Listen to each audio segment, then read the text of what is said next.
Beautiful minds, আজ অনেক দূরের দেশ থেকে চিঠি এসেছে। চিঠিটা কাল্পনিক। যাকে আজ সবাই তিলোত্তমা বলে জানি, সে পাঠিয়েছে তার মা বাবাকে।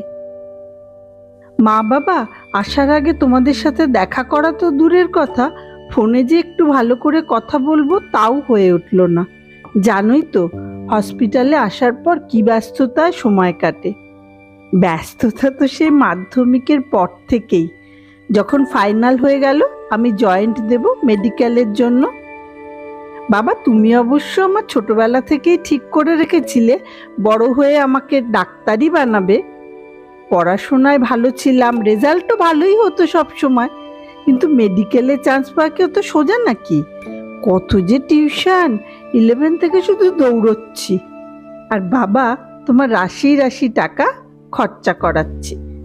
শুধু কি তখন মেডিকেল পড়তে গিয়ে এক একটা মোটা মোটা বই, কত দাম। যদি কখনো কোনো বই চেয়েছি বা কোনো দরকারি কিছু, তুমি না করনি কিন্তু কখনো। কত যে খরচ, তখন ভাবার সময় পাইনি, ভাবিনি আর কি। এখন নিরিবিলিতে বসে মনে হচ্ছে এসব কথা। আমাদের দেশে মিডল ক্লাস ফ্যামিলিগুলোতে ছেলে মেয়েদের ডাক্তার বানানো সে তো সত্যি বিশাল এক ব্যাপার। আমাদের হেল্প করার জন্য কেউ নেই, কোথাও কোনো সাহায্যের হাত মধ্যবিত্তের জন্য এগিয়ে আসবে না। অথচ যেই ডাক্তার হলাম, হাজার ডিউটির বোঝা মাথায় চাপিয়ে দেওয়া হলো। 24 ঘন্টা কি তারও বেশি ডিউটি করো। তুমি ডাক্তার, মানুষের সেবা করাই তোমার কাজ। তোমার কোনো ভুল করতে পারবে না তোমরা। সামান্য কিছু ভুল হলেই গুন্ডা রেডি মারার জন্য। কখনো জানা হয়নি বাবা, তোমার একার ওই চাকরিতে তুমি এত কিছু কি করে করে উঠলে। আমাকে ডাক্তার করতে গিয়ে তোমাকে কি কোনো লোন নিতে হয়েছিল নাকি? মার যে কটা গয়না সব আছে তো ঠিকঠাক? আমাদের দেশে তোমাদের মতো কত বাবা মাই যে তাদের সর্বস্ব দিয়ে ছেলে মেয়েকে ডাক্তার করছে।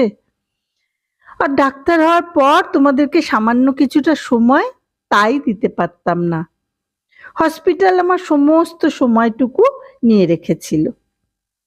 আজ দেব, আজ ভালো করে কথা বলবো। এখন আমার অনেক সময়। আমার সাথে রাতে সেদিন কি কি হয়েছিল সেসব আর বলছি না।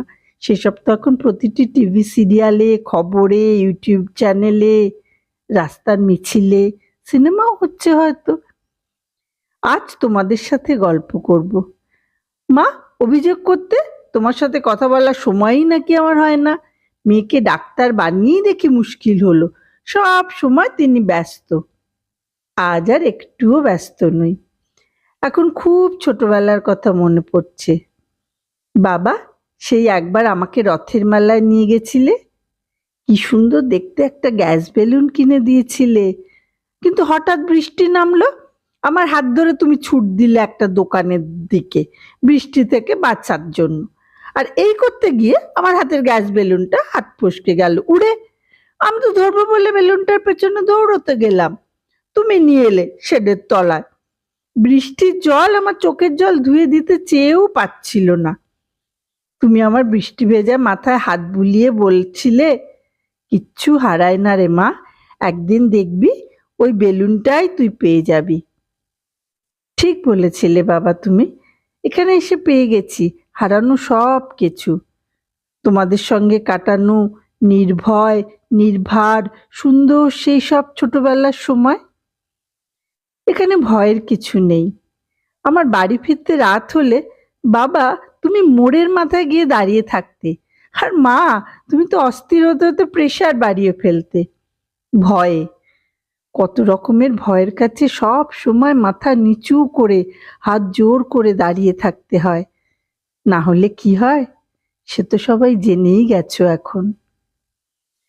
মা, তোমার সব ফেভারিট সিরিয়ালগুলোর কথা আর বুঝি মনে পড়ে না তোমার? আমার নাইট ডিউটি থাকলে ভয় পেতে, আর আমি কতবার বলেছি হসপিটালে আবার ভয় কি? তুমি মা বলেই কি বুঝতে পেরেছিলে আমাদের দেশে মেয়ে হয়ে জন্মানোটাই ভয়ের? আমাকে নিয়ে অত চিন্তা করতে, আমি রাগ করলে বলতে, নিজে যখন মা হবে তখন বুঝবে কেন এত চিন্তা করি। আমার আর মা হওয়া হলো না। ভাগ্যিস হলো না, না হলে হয়তো আরেকটা তিলোত্তমার জন্ম হতো নতুন ভয়ের।